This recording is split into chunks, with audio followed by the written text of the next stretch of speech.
One of the things that you may be aware of on this channel or not aware of is that almost everything that I've reviewed or went over in terms of my arcade machines, gaming memorabilia, toys, those are all things that I paid for out of pocket. I'm not some massive YouTuber who gets given these things for free or has companies partnering with me and sending me sample units. These are all things that I've invested in on my own. And with that comes the potential that I may end up purchasing something that completely sucks. You know, one of my more recent videos was the My Arcade Data East micro player, and you know, that thing was not great. But I didn't think I could really top that in terms of bad devices or bad arcade-related memorabilia. But recently I outdid myself. And I outdid myself by purchasing a Street Fighter II Mini Pinball machine.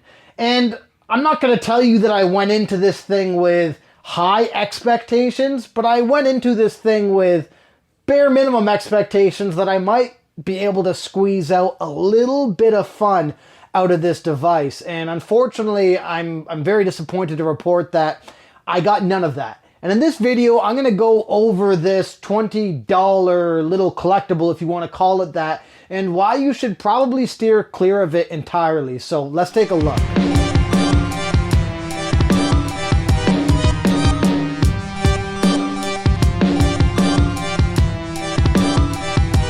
I initially saw this at a toy store in Canada called Mastermind Toys, and I saw on the display there's actually a couple other branded style mini pinball machines from a company I'd never heard of called Ambassador Games.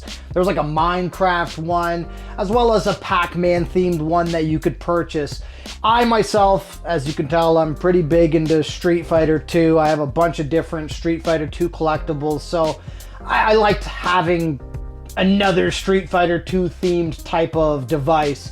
And I'm also pretty interested in pinball, so I thought, you know what, even though I was going in with pretty low expectations, this might be a cool little gimmicky set piece I can have in my home arcade. Now in Canada, these range at about 20 bucks, it appears, for each of these different mini pinball machines. And as far as the packaging goes, I thought it looked pretty appealing. You have it advertising that it has Street Fighter 2 music, as well as a couple trick shots you can accomplish on the device. So I thought, hey, this might have, you know, a couple little quirks to it, but it might be a fun little showpiece to have in my home arcade. Now, pulling it out of the box, you kind of immediately feel how cheap this feels. You also see that there are some Street Fighter 2 themed graphics on this, but they are pretty much just stickers plastered onto this.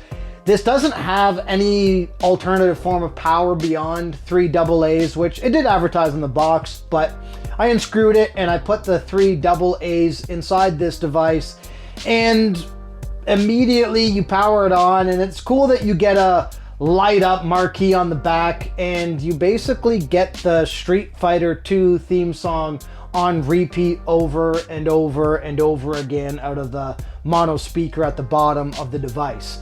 Now, I thought to myself that maybe when I pull the plunger or when I touch the flippers, that this would change or react or make different noises or maybe even indicate something was happening, but it did not. So you pull the plunger and you hit the pinball around. There's no interaction, there's no sound, there's no noise, there's no, of course, vibration. This to me is equivalent to like a McDonald's quality toy that you could buy and basically play, I guess, if you want to call it that. I thought maybe even by accomplishing the trick shot, I might have some sort of interaction, or even the noise signaling that I gained 100 points as is plastered on the Street Fighter 2 sticker. That's not the case. The other thing as well is the cheap plastic frame that this pinball machine is designed around is a little too tight in some spots, so the pinball itself gets stuck on the actual field, and you have to basically shake this thing to get it back to normal, which was very silly to me, especially because on the right flipper areas where it gets stuck the most. So even if you're trying to half play this, again, if you want to call it that, this thing just gets stuck and feels pretty cheap and ultimately kind of sucks. So this was probably one of those impulse purchases. Actually, I'm not even gonna say probably. This is one of those impulse purchases of mine that I pretty much completely regret. This thing isn't good, at least even like my Data East micro player. Yeah, I talked pretty poorly about it in my review of it, but that thing is more intriguing and more appealing overall for what it offers than this is.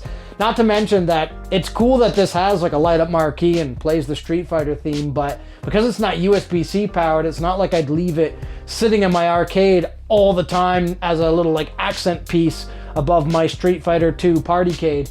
It really is, as it stands, just kind of a gimmick ultimately. So if you see these in the store, I think personally 20 bucks is probably too much, and maybe I'm expecting too much out of a $20 little gimmick. I wasn't expecting a full quality high-end pinball experience, but I was expecting something somewhat playable that, you know, as just even a little showpiece or something me and my kids can mess around on. This was something that I could actually, you know, play. But this thing is pretty much unplayable. The time that you do have playing it is not good. The flippers suck. The plunger's not great. There's zero interaction or feedback from the device. There's no way to really track a score at all. So it's not like it says like, hey, you got 100 points or something. It does nothing. There's no interaction. This is just like a blank template of a pinball machine that you can half-ass play, and it doesn't work well at all. So my opinion, if you see these, I'd steer completely clear of these. There'll be a strong chance that something like this will go on clearance at some point, and maybe you can pick it up for $5. And at that point, maybe it might be worth it. But for me, I think this thing sucks, to be honest.